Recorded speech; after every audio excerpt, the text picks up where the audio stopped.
Yo, what is good, YouTube? Welcome to the channel. Make sure you like, comment, and subscribe to the channel. We got this long video from Fern. Let's see if I can react to it. Hopefully I can. How an FBI agent infiltrated the KKK, man. Now, I seen how in the 70s, late 70s, early 80s, how FBI agent penetrated the mafia, and that seemed like that had to be the most difficult thing of ever. And an agent tried to do it previously and got caught in 5 days, and they cut his body up in pieces and scattered it all over New York. So with this one, I would assume it's not that hard to. It wouldn't be that hard to infiltrate the KKK compared to the mafia. So, but let's get it. Let's go.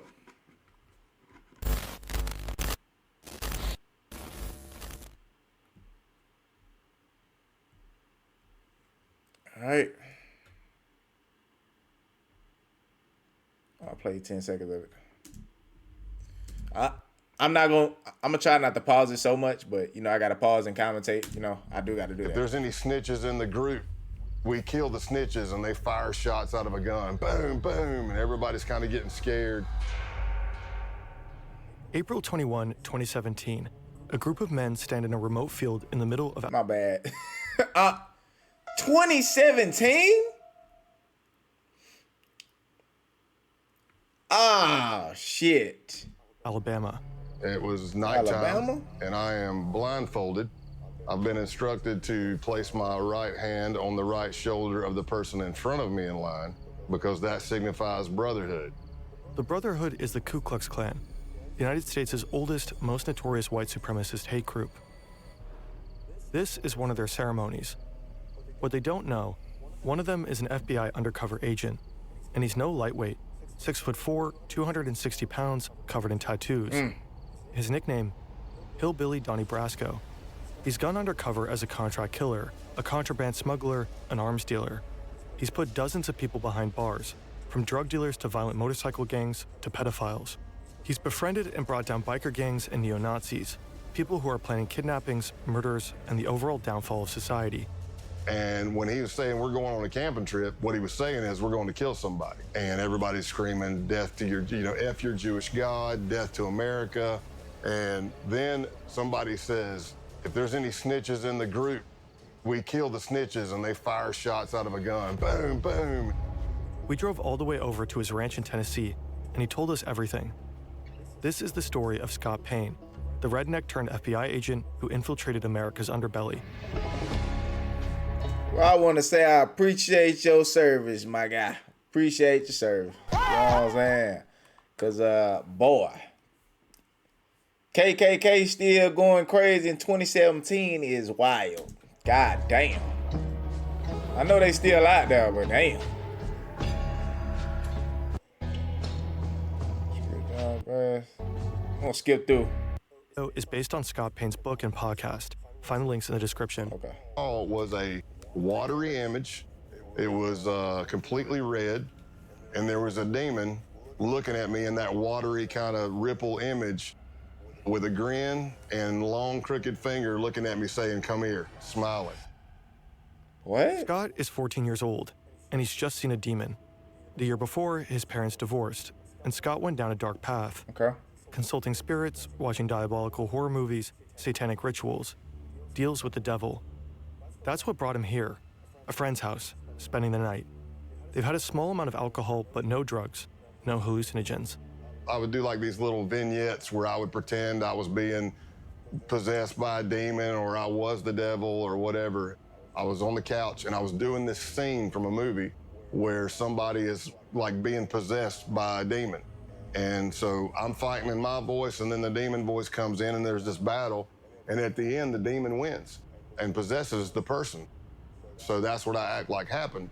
And I'm laughing like the demon, and I rolled over. It all started as a mock demonic possession, but then he actually saw a demonic figure. Yeah, yeah. Hey, man. And this was his breaking point. So let's just say, I mean, you need to after stop. the demon scare, I got Jesus scared back into me, Yeah. and that was it. Yeah. Not that the devil was done with me, but I was done with him.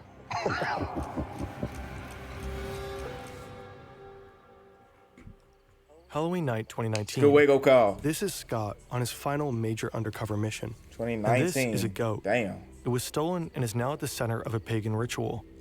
It's been nearly 35 years since Scott's first encounter with the devil, but on this night, the devil is all around him. And he's definitely not done with Scott. Now, we're all in a circle around the goat.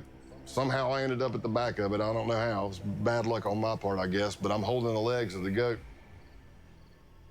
Now they finna cut the He's got head this off. blade, and he's bringing it up and bringing it down in a practice swing, practice swing, practice swing. And finally, somebody says, just do it. Eisen comes down with every bit of force he's got and hits the back strap of the goat, and I don't even know if it broke a hair. I don't know if it's because the back strap's too thick, the blade was too dull, but he hit it, and all you heard the goat was just go, bah, and I'm like, oh man, this is gonna get bloody and bad real fast. The man swings again. Again. Nothing. Finally, the blade is replaced with a gun. I said, whoa, whoa, whoa. And he's like, what? I'm like, man, look at what you're shooting at. We're all in a circle around this thing. And then he looks, puts a round right in the head of the goat, and it hits the ground. So you think you're done? No, you're not done. Now you gotta do something with the Now goat. they slice the throat of the goat, and they fill up a cup full of blood. One of them pulls out a sheet of LSD. He approaches each man one by one. Ain't no way they finna make you drink this shit. Basically, they would take the hit of acid under their tongue, chase it with the blood of the goat to signify the sacrifice, or God, solidify no. the sacrifice. Scott is one of the few who decline. So when it gets around to me at the end, I'm looking at the blood and it's already coagulated. It's all chunky and clotty, and I'm looking at it going, man, I really don't want to turn this up and drink it. I mean, this is disgusting. So I dipped my fingers deep into the blood, pulled them out, and then sucked all the blood off my fingers. This is not the Ku Klux Klan. This group is younger, better equipped, and preparing for a bloodbath. And not only Neo-Nazis? animal blood, but the blood of any human who isn't one of them. Jewish and Black Americans, and anyone they consider traitors to the white race. They're by far the most dangerous group Scott will ever infiltrate. Unfortunately for these tripping blood-drinking white supremacists, Scott Payne has other plans. It's exactly the kind of thing he spent the last 17 years working to prevent.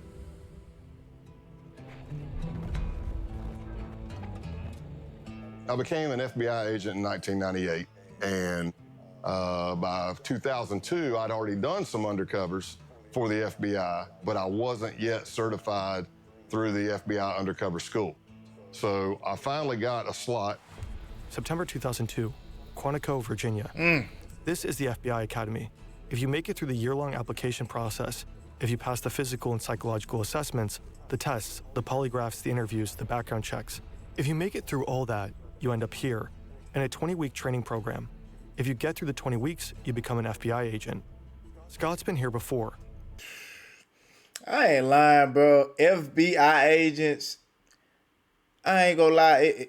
I gotta applaud y'all, bro. I need a hand clap thing, man. I ain't got nothing. I need a hand clap thing, but I gotta applaud them because you really gotta be dedicated to be an FBI agent. That ain't no thing. You just you go to your career, then you go back home. That ain't that type of career. That's like this is your life. Your life is not your life. That's your life.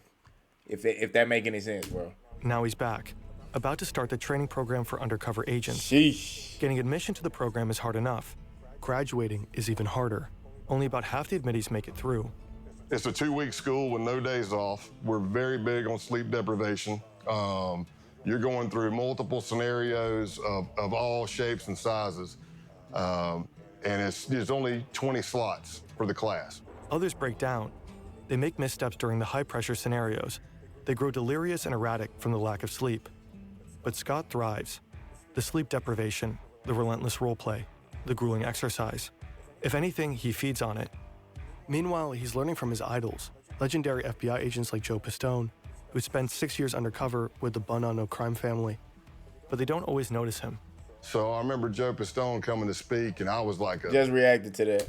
a kid in the candy store, man. I'm like, oh my gosh, this is Donnie Brasco. This dude did 6 years undercover in the mafia.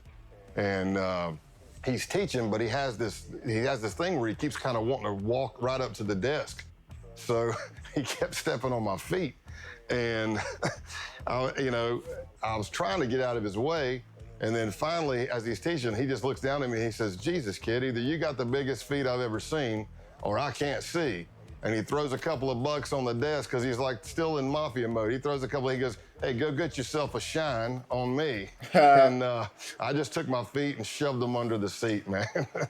Joe Pistone may have scuffed up Scott's shoes. What neither of them could have known at the time is that Scott would go on to fill Joe's. The FBI Academy trains agents to take down bad actors.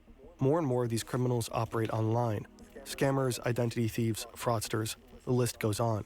Such criminals rely on your personal data, your name, your phone number, your email address, sometimes even health-related information.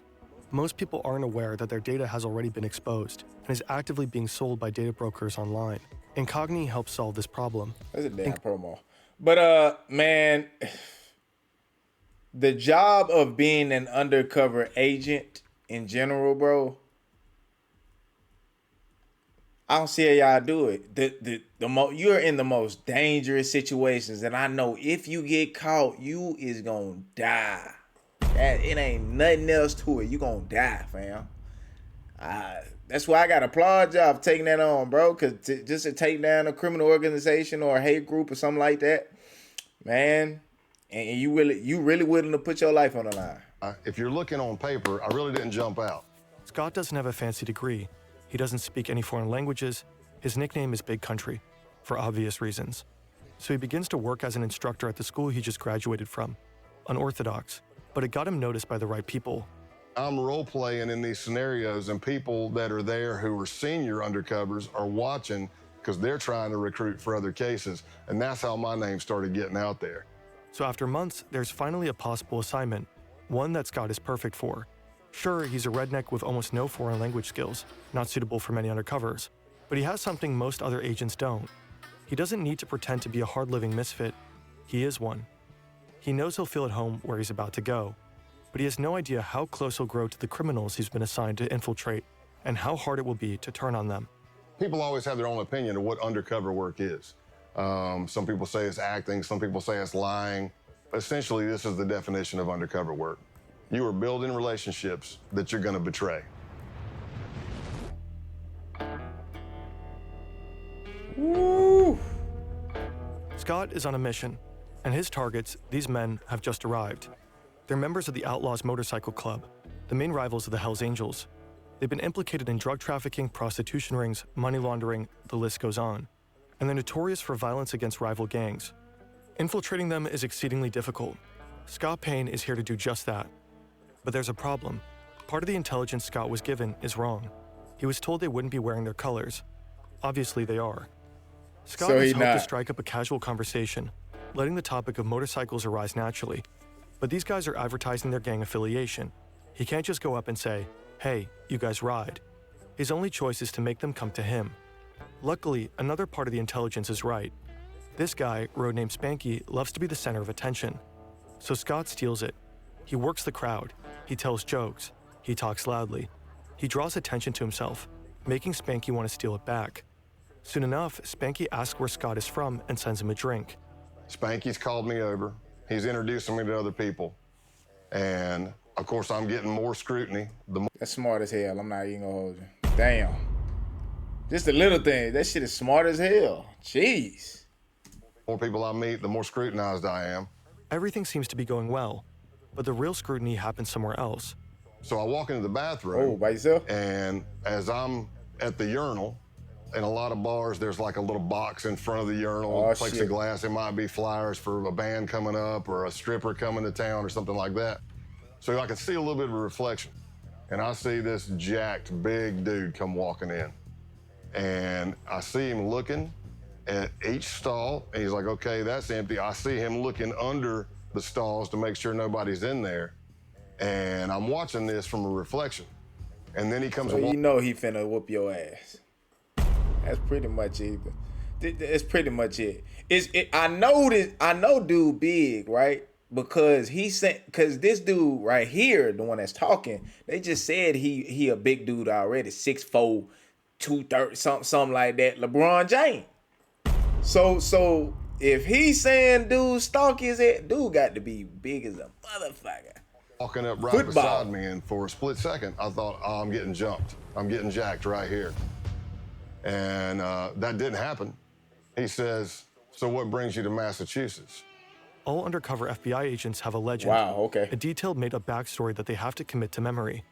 He's from deep South Texas, up in Massachusetts for work. He loves Harleys and whiskey, and his name is Scott Calloway.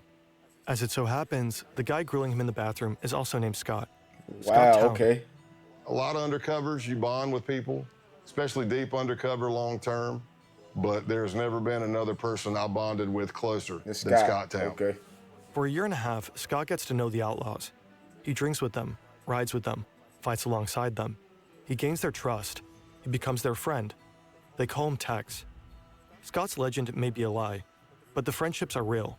Scott Town becomes like a brother. He likes to drink, I like to drink. He likes to fight, I like to fight. He likes to ride and lift, I like to ride and lift. We completed each other's sentences. We were just kind of cut from the same cloth. They even both have a daughter who's the exact same age. Scott Town is kind of a doppelganger, the person Scott Payne might have become had he not gone into law enforcement. Another gang member, Brian De La Vaga, aka Clothesline, also becomes a close friend of Scott's.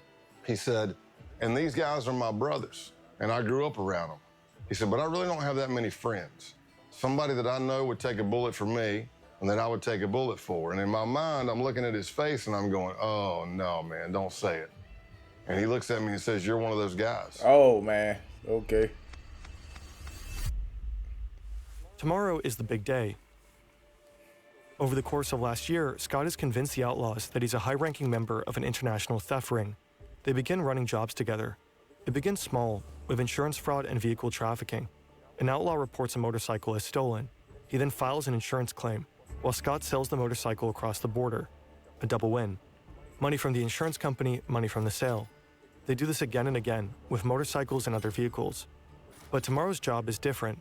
Some of the outlaws will be serving as security during a major drug deal, a gig arranged by Scott himself. He's revealed that he has connections with a Mexican drug cartel. No surprise, considering his line of work and his proximity to the Mexican border. The stakes are high. If they get caught, they'll be looking at serious jail time. And if something goes wrong during the deal, the bullets will start flying.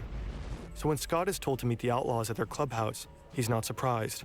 They probably want to go over the plan one last time. Scott arrives.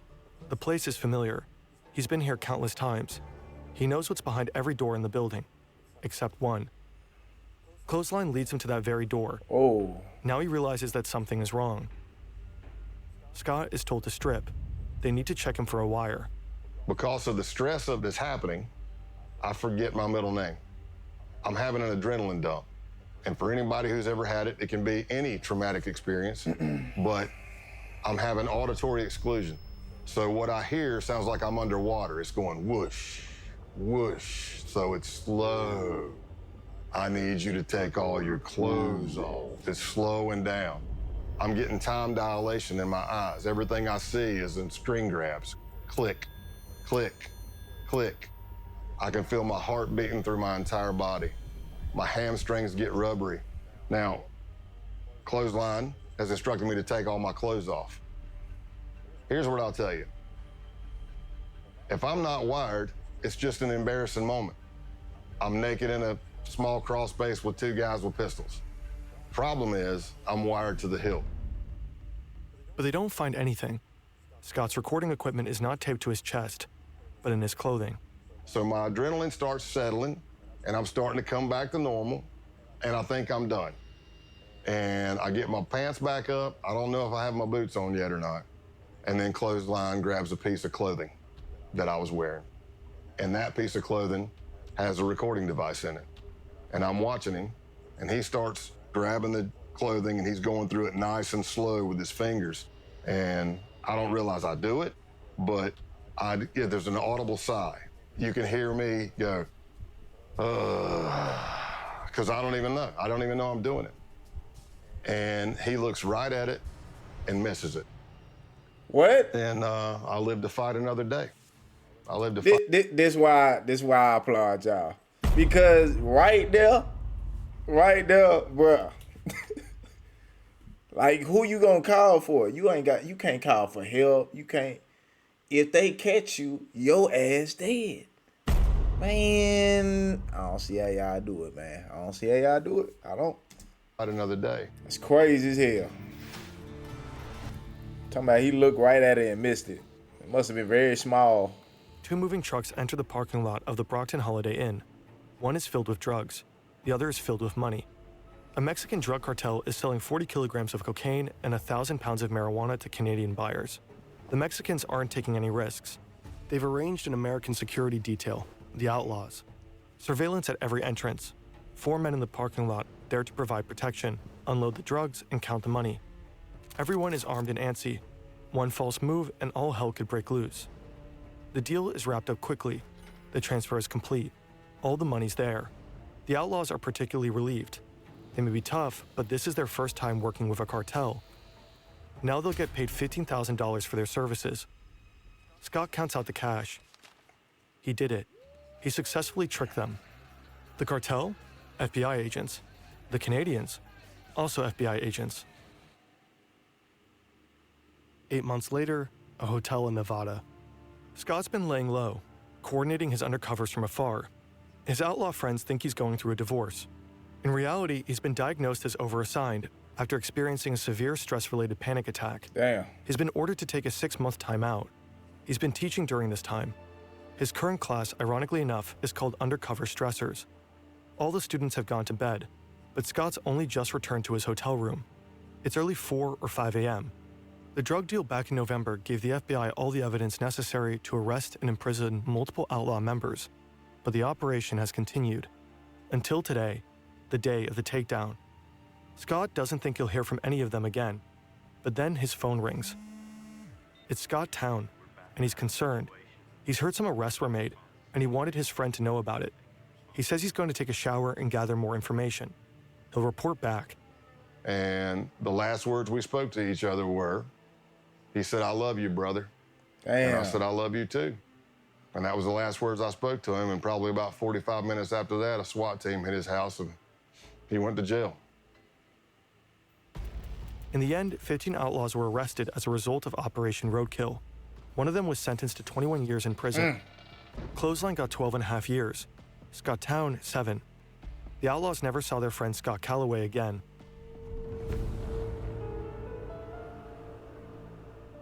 The Ku Klux Klan emerged in the wake of the American Civil War. From the very beginning, they were racist to the core, raining terror and death on black Americans. In the late 19th century, they flogged, tortured, and lynched politically active black men, raped their wives, shot their children, and burned their schools. Historians consider them to be America's first terrorist movement. Today, the KKK remains active, but only as a shadow of its former self. Fewer members, less influence. However, burning crosses is still one of their favorite things to do, and they've stayed true to their roots. Naturally, as a terrorist organization, they have to act in secrecy. You might assume that infiltrating them as an FBI agent is not the easiest feat. So you may ask yourself, how do you contact the United Klans of America? I think you just, bro, I've seen like a video of a dude, a young man, like doing this, and it had to be the most easy shit ever. Like, I'm not even gonna hold you. I think he just went on a website, not a website. He went on like a Facebook group, and then they let him in. They was like, "Oh, you white? Can you show us a picture?" Like, what the fuck? Asked him like 3 or 4 dumbass questions. They let him right in the group. "Oh, we're just gonna invite you, and you know what I mean. Get your paperwork." What the fuck? That's why I said, man, if an FBI agent could infiltrate with what he just did, and then also the mafia, Joe Pistone, I think his name. This shit is a cakewalk. I done seen so many videos of people talking to the KKK. Bro, it is not hard to get in touch with the KKK, bro. It ain't. It ain't. This shit damn near over with, man. Well, it turns out the group I was looking at had a hotline. Scott starts talking to a guy named John Jack, a Klansman whose passion for Jack Daniels earned him this nickname. Scott tells him he's got the number from a group of bikers he met at a gas station. Right. It's a plausible story. Scott looks the part, and his time with the outlaws taught him how to play it. Biker gangs and white supremacists often run in the same circles. Jack starts talking about this rally that's coming up. Vendors, burning crosses, country music, the usual. But there's a problem. He said, I'm not gonna lie to you, Scott. I had a band lined up, but the singer just got locked up, and I really don't know what the hell I'm gonna do about music. And I thought, this could be my end. And I said, did I happen to mention that I'm a musician and a singer? I said, well, I'll tell you what I'll do. I'll bring my acoustic and my PA system. When I get there, you can come meet me by the car. I'll strum a couple of tunes for you if you think I suck. And he's like, oh, hell, this is gonna be great. It's gonna be great. Okay. Scott doesn't know that he just signed up for something far more sinister. Oh. April 21st, 2017. It's the day of the Ku Klux Klan rally. I got lost multiple times until I finally drove up on this empty, I don't know, lot fenced in the middle of nowhere, but it wasn't hard to spot because the Nighthawks, which would be the Klan members in all black, who were the security force, are all standing at the gate What with the guns. fuck? And a lot of these people were felons. Scott's ready for an interesting time. He's been to plenty of biker gatherings, and perhaps this will be similar. During his mission, Scott will be taught the KKK's constitution and bylaws, studying the Black Klansman Handbook, which he'll learn to refer to as the Kloran. He'll become familiar with the original mystic insignia of the Klansmen. He'll learn this all in class with a K, so that he can pass the K-Uno test, a prerequisite to getting fitted for a robe. K-Uno stands for character, honor, duty. It's getting dark, and he's been invited to participate in a naturalization ceremony. He has no idea what this means, but all the newbies are doing it. He'd stick out if he didn't. And that's how he finds himself in the middle of a field, blindfolded, holding the shoulder of the man in front of him, a gesture meant to signify brotherhood. They are told to raise their right hands and repeat an oath. I do swear from this moment forward And then they tell us to get down on our knees. to fostering the welfare of the white race, So I'm on my knees, blindfolded. and further the work of America's greatest movement. They take my blindfold off, and there's a Ku Klux Klan member in a green robe. And he has this sword, and he kind of knights me. The United Klans of America. And then we all hug, and there's like a little bit of a celebration. And I'm not sure what happened. And then it hits me as I'm walking to my truck. I'm like, I think I just joined the damn Klan. Yep, that's what that was. So I got naturalized in the Ku Klux Klan that night. Scott's time at the KKK will end up being relatively short-lived. The case isn't really going anywhere. And there's another group coming into focus, a far more dangerous one. In the FBI, we started encountering more violent type extremism, not the KKK types. We're talking advanced neo-Nazism. And it led me to an accelerationist group called the Base. The base. The base mission will provide to be far more extreme than anything Scott has ever seen. The network of violent white supremacists. An extremist group known as the Base. Violent neo-Nazi terrorist paramilitary group called the Base. On August 11th, 2017, crowds of people marched through the campus of the University of Virginia in Charlottesville, chanting racist and anti-Semitic slogans. They were protesting the removal of a statue of Robert E. Lee, the famous Confederate general. The next day, they were met by counter-protesters, and things quickly turned violent. Over a fucking statue? Man, y'all, boy. Turned deadly. A white supremacist drove his car into a crowd of counter-protesters, injuring 35 people and killing Heather Heyer. For some, the Unite the Right rally was a wake-up call, surprising proof that white supremacy persists in America. To others, it was a grim reminder, and frightening evidence that white supremacists were feeling emboldened enough to come out of the shadows. The first accelerationist group emerged in 2015. They called themselves Atom Waffen Division. They'd been inspired by the writings of the neo-Nazi James Mason, whose book Siege had become a sort of Bible for accelerationists. The book denies the Holocaust and attacks homosexuals and Jewish people. It also calls for organized violence, specifically for the formation of terror cells prepared to wage war against the system. Initially regarded as fringe or even cringe, accelerationism steadily gained traction. By 2021, roughly 90% of white nationalist groups identified as accelerationist. That same year, the U.S. Director of National Intelligence identified racially motivated violent extremists as the most lethal domestic terrorism threat. More than other white supremacist ideologies, accelerationism insists on the importance of direct violent action, the kind of action taken by the people they call saints. Like Saint Tarrant, for Brendan Tarrant, the Australian white supremacist who attacked 2 mosques in Christchurch, New Zealand. He killed 51 people. Or St. Roof for Dylan Roof, who killed 9 people, all black, during a church service in Charleston, South. Man, what? Let me see. By the people they call saints. Like St. Tarrant for Brendan Tarrant, the Australian white supremacist who attacked Australian white supremacists. 2 mosques in Christchurch, New Zealand. He killed 51 people. 51 people. Or St. Roof for Dylan Roof, who killed 9 people, all black, during a church service in Charleston, South Carolina. This is the kind of action accelerationists believe in, action that will further destabilize society, that might finally lead to societal chaos. They are explicit about this. Roof, for example, said he'd hoped to ignite a race war. Failing that, though, the purpose is to inspire more violence, which is exactly what such attacks have done. Scott Payne just signed up on Facebook. He's about to publish another racist post. His goal is to get banned. But nothing happens. They don't A fellow give a damn. agent points out that he doesn't have any friends. He adds a few people, and that does it. He's promptly kicked off. Okay, well done. Next up is Gab, a social networking site well known for its tolerant stance towards far-right users. He participates in forums with names like Whites Only. This will further elevate his credentials. On July 15, 2019, he writes an email. I've been seeing your stuff, and I'm definitely interested. Survival and self-defense. I like it. The next day, a ping. Thanks for contacting The Base. You can learn more about us on our official Gab account at The Base. If you're interested in joining, please provide the following info to begin the vetting process. The Base is a white supremacist neo-Nazi group. They were just founded a year ago, and they are accelerationists through and through.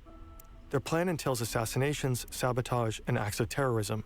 Their targets are black people, Jewish people, and anyone they consider traitors to the white race. They want to do guerrilla warfare tactics, so it's murdering people and disappearing. It's poisoning a water system, taking down a power grid, derailing the train, anything to cause chaos. The idea is that after the collapse, It's sad that people literally, pretty much basing their whole existence off just destroying what America it should be as far as a melting pot of different races, different cultures. That's what America is now. Some people don't like that shit, bro. Some people don't like that shit and, become extremists. Still want race wars, man. It's sad. group cells scattered across the world will form white ethno-states led by white supremacists. This event, total societal collapse, has a special name, the Boogaloo. Now, Scott is trying to join them. They ask for his name, White Warrior 88, and his age, 44.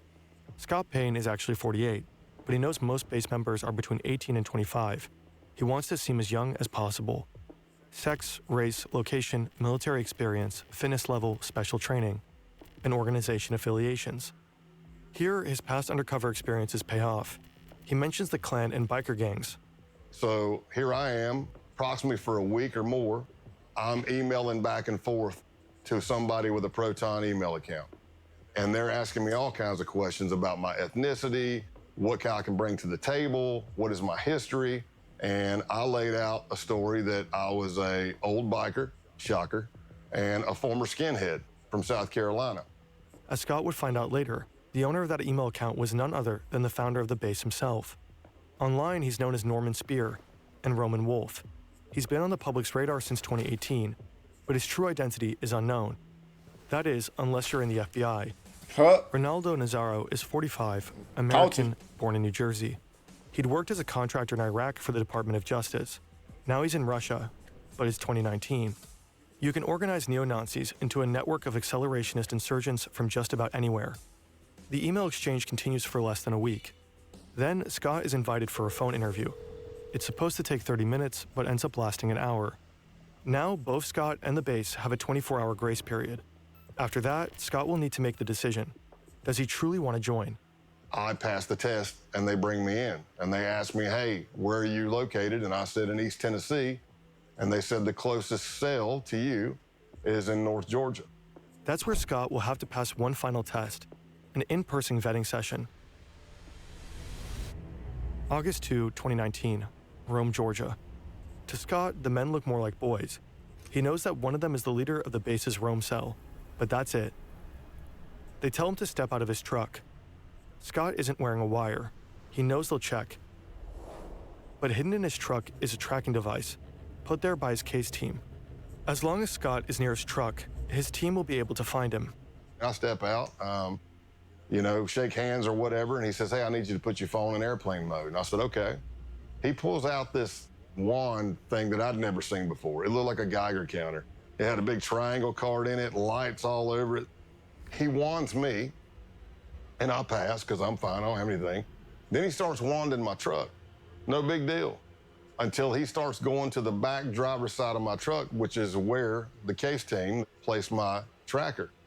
That thing he's holding in his hand starts going crazy.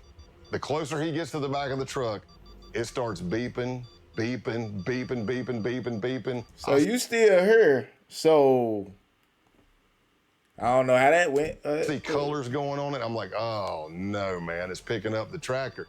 Scott braces for a fight. He's alone. His team knows where he is, but they have no idea something is wrong. But he gets lucky. The other guy wonders if the device is picking up the power lines. And he walks over, and it goes crazy. And he's like, damn it, yeah, or whatever he says. Yeah, it's the power lines. Hey, follow us to another location. Scott has to act fast. He has to get the tracker deactivated. And I'm calling the case team, and I'm like, hey, you need to shut that tracker off. And at first, they're like, well, we can't shut it off. And I'm like, you have to shut it off. And they're like, well, if we shut it off, we're not sure. What if we can't get it back on and we lose you? I said, here's what I'm telling you. Whatever they have is picking up the tracker. If you don't shut it off, this is going to be a very fast undercover because it's going to be over as soon as we get to where we're going. They arrive at an abandoned concrete plant.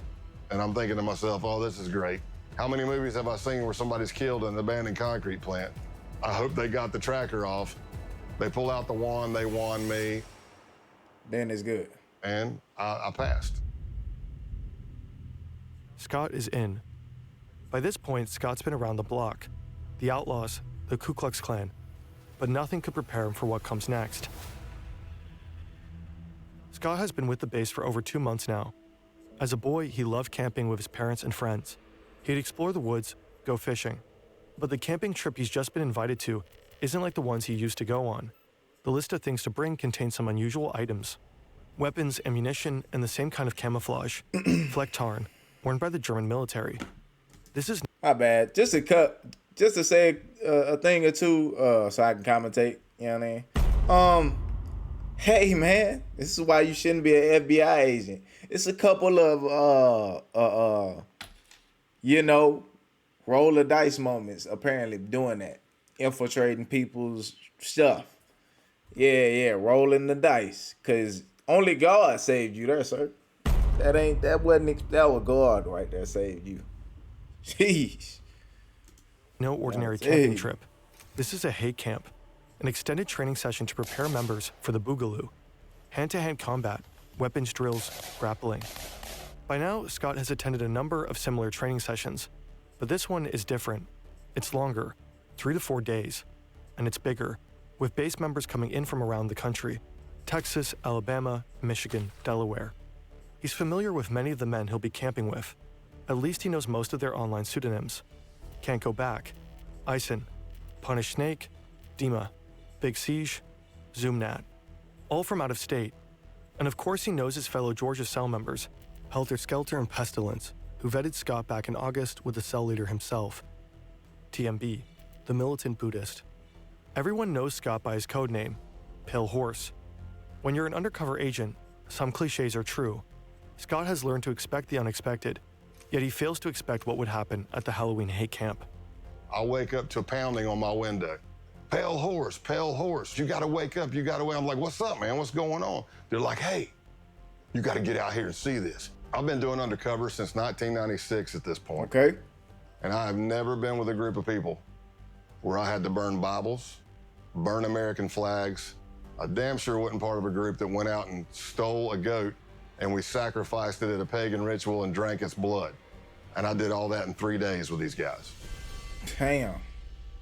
After they decapitated the goat, the group comes together for a barbecue. They roast the goat over an open fire and have it for dinner. All of this, of course, while tripping balls. It's impossible to know what blossomed in their brains that night, what hallucinatory horrors they saw. If their drug-fueled fantasies were anything like their sober ones, then they dreamed of death and destruction, of killing Black Americans, Jews, anti-fascists, and communists, of the Boogaloo. Scott has become upsettingly familiar with these fantasies and with the beliefs that produce them. Behind each pseudonym is a young man, and within each young man is a darkness. The militant Buddhist's real name is Luke Lane. If the Boogaloo requires it, he says he could kill his dad. Pestilence is Jacob Cotterly. He believes Hitler is still alive. Michael Helterbrand, aka Helter Skelter, says he'd have no problem killing a commie kid. Punish Snake, a former Canadian soldier who'd been doxxed by an undercover journalist, gets emotional talking about it, but he knows he'll have to kill his ex-fiancée when the Boogaloo kicks off. She's half black. Scott Payne records all of this. Wow. And as he earns their trust, he records more. Ex-fiancé is half black. And we did more and more trainings through that Saturday, but by that Saturday night, we went back down to the holy site and had a bonfire. And that's where the American flags were burned. That's where holy Bibles were set on fire. And everybody's screaming, death to your, F your Jewish God, death to America. And when that training camp ended, that's when I advanced even more in them trusting me. And that's when TMB and Pestilence started bringing me in on murder plots that they had. It's more than 2 months later, and Scott is back at TMB's farm, the 100-acre property where the Halloween hate camp took place. For the last few weeks, TMB has been talking about another camping trip, but he's been cagey. He doesn't want to share information via chat. Scott has convinced him to meet. He wants details. It turns out the camping trip isn't a camping trip. It's a hit job. TMB. It's a what? Via chat. Scott has convinced him to meet. He wants details. It turns out the camping trip isn't a camping trip. It's a hit job. A hit job? Like you finna kill somebody? Sheesh. TMB creates a separate chat room called the camping trip. And when he was saying we're going on a camping trip, what he was saying is we're going to kill somebody. Their target is an active Antifa couple in the Georgia area. It was going to be me, TMB, Pestilence, and Helter Skelter. And we were all going to make entry into the house. TMB wanted me to go with him to kill everybody, while Helter Skelter would be covering out the window to make sure no cops were coming and stuff like that, or help. And then Pestilence was going to set the house on fire. But in the planning of everything, at one point, Helter Skelter says, hey, if you don't mind, I'd like to pop my cherry on this one. That confused me because it means something completely different to me. And I'm like, what do you mean? And he said, I would like to actually put a bullet in somebody's head as well. After casing the house, they begin the next phase of the murder plot, planning. It was pretty extensive. Like, you go to a camping site, we leave everything digital, everything phones, everything there. We go scrub ourselves at a pay-by-the-hour motel. We tape our pants to our shoes, our gloves to our shirts, Vaseline on eyebrows and facial hair. See, this is all to avoid leaving DNA for law enforcement. At one point, TMB had done research, and he said that he read that the first time somebody kills somebody, they lose control of their bowels. So he was suggesting that we all wear adult diapers. I didn't tell him. Oh my God. What the fuck are they doing? I feel like they were very well inexperienced in doing such a thing. And I ain't gonna hold you. Y'all, it just sounds like y'all gonna get caught regardless if he was there or not. Y'all would have got caught. You know what I mean? That I'd killed somebody before, but I told him I think I'm okay. I don't need any diapers. I was just as shocked when I got brought in on this murder plot as most people were. But while this is going on, the Baltimore cell, which is Can't Go Back, and Eisen and Punish Snake, are planning to go to this Second Amendment gun rights rally in Virginia that they thought was going to be the kickoff of the Boogaloo and the D-Day, the race war.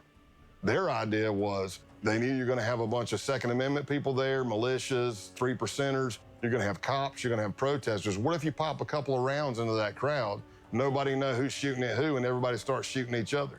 That could be the setup. Scott and his team know they have to stop him, and there's no time to lose. The pro-firearms rally is on January 20th, 2020, just a few months away. They jump into action. The next weeks are a flurry of activity, meeting, coordinating, and planning. Finally, the day of the bust arrives. It's a Wednesday, and I'm in Rome, Georgia. I pick up Luke, who's TMB, to go to lunch. And we pull out, and as I'm driving down the road, I knew what my ruse was going to be. I was going to say something was wrong with the truck, but sure as you know what, the truck made some loud sound I've never heard. I didn't hit anything. Something just went, and I was like, did you hear that? He's like, yeah, and I go, man, if my brake calipers are frozen again, I'm going to be, because that did happen. So I took a left out of his neighborhood, pre-planned by the SWAT team, and I pull up tight to a fence. And as I go, hey, I'm going to get out and check the truck. So I'm walking around the back of the truck.